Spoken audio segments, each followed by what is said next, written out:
Hey friends, welcome to Karosing. In today's video, we're going to have a look at SSH, which stands for Secure Shell, which helps us to connect to different machines and access the shells of different machines. Maybe a virtual machine, a server that's running on your local network, anything. And it's a very useful tool. We can connect and access the shell, we can install applications, all within the terminal.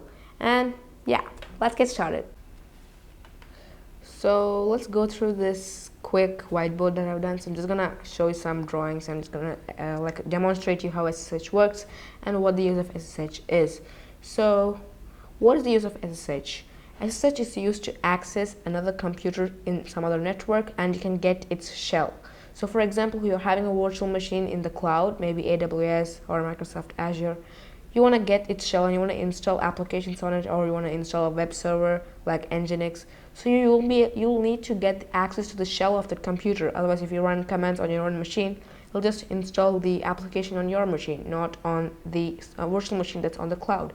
So SSH is just like an application which helps us to get the shell of another computer. So we just need the password, or there are other things called SSH keys, which we will cover soon.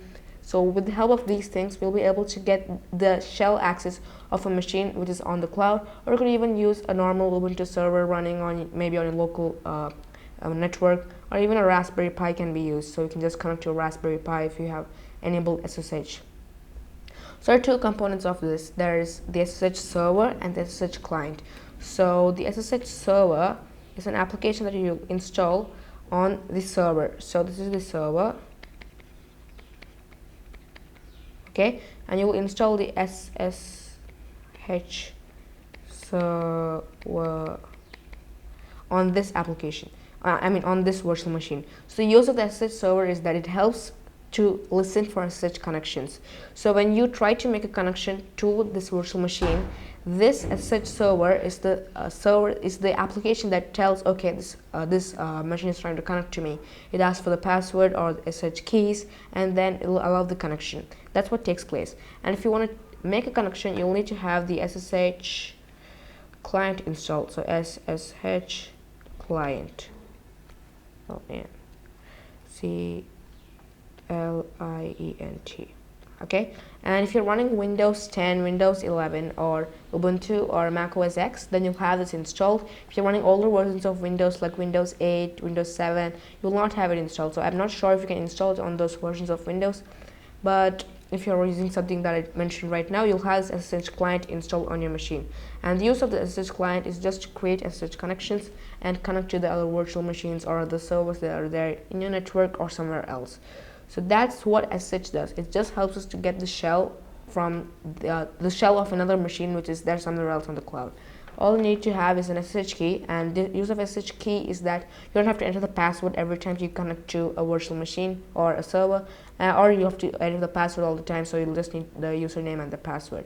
And to connect to a server, the command that you'll have to execute is SSH, and then you give a username, for example, Nasil, and you'll give the host name or the IP address of the server or virtual machine. For example, Raspberry Pi. That is the host name of the Raspberry Pi that I'm using. It doesn't have to be a Raspberry Pi at all. You could use any server. It could be hosted on Azure or Google Cloud, anywhere. And this is the command that you'll have to run. So when you run this command, if the server, which is the Raspberry Pi in this case, has the SSH server installed, then it'll go ahead and initiate the connection, and you'll have to enter in your credentials and you'll be able to log in. Otherwise, there might be some problems, like if you don't have the SSH server, it will not be able to connect. So you'll have to install the OpenSSH server on the server also, and you'll need to have the SSH client installed on your system. So now let's go ahead and create an SSH connection and learn how SSH works practically. So I'm going to go ahead and show you how to connect to via SSH to a Linux server. And in this case, I'm using a Raspberry Pi, and in case you don't know what a Raspberry Pi is, it's a small computer. I have done an entire video on that. You could just go ahead and check it out.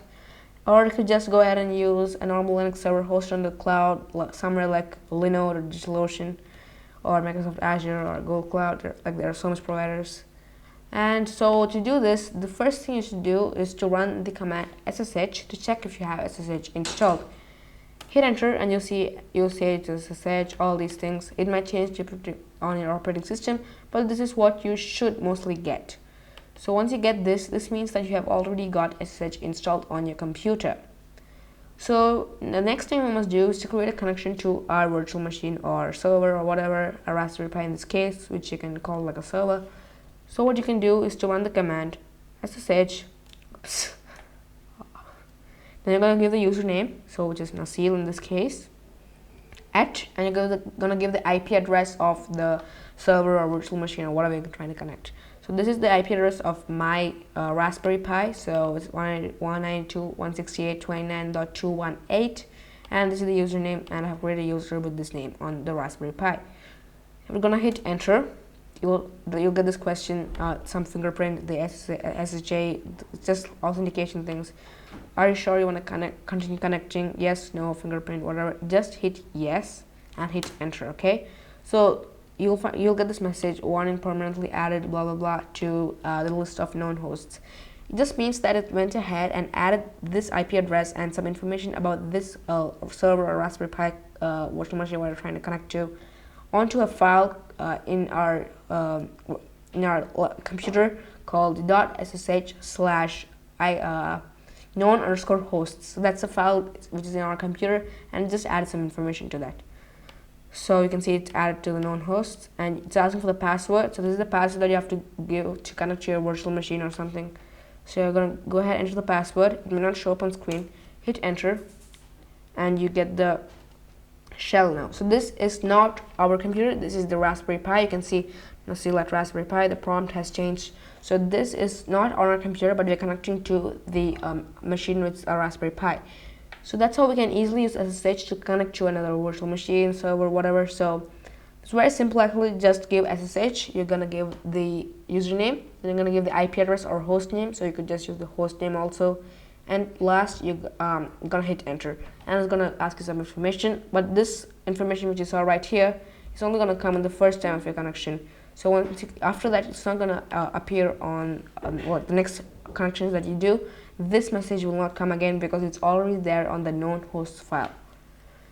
So it'll show all this information about the system, and then it shows a prompt. So we can do a uname -a. You'll see that I'm running the Raspberry Pi. So this is not my computer. This is not Windows. This is the Raspberry Pi. So to close the connection, you could do exit. So you can see connection is closed and it's disconnected. And now let's have a look at using SSH keys in order to connect to our Raspberry Pi without entering the password every time. So right now we'll have to always enter the password, which is a pain. Like every time we have to go ahead, type the command, and then write in a password every single time we try to connect. So we can go passwordless with the help of SSH keys. So let's try that out right now. So now let's go ahead and generate an SSH key so that we can create SSH keys and connect to our server without any password. So the command that I have to run is ssh-keygen. Once you type this in, hit enter. It will show some information that it's creating a private public rsig key pair, and you'll have to give the name of the file that you want to save it as. So I'm going to go with the default, which is going to save it in my .ssh folder as id_rsa. Hit enter, and the passphrase, it's just like a password or anything, but I'm not going to go at anything for that. Hit enter, same passphrase again, nothing, hit enter, and you'll see it's created successfully. So it has been saved in this location. So now if you want to see that, you can just copy that, right click on the terminal to copy stuff, and then you can use notepad, right click again to paste, hit enter, and you'll see this is the key. So this is the private or public, this is a public key that we have to use in order to connect to our Raspberry Pi or our server, whatever we're going to use.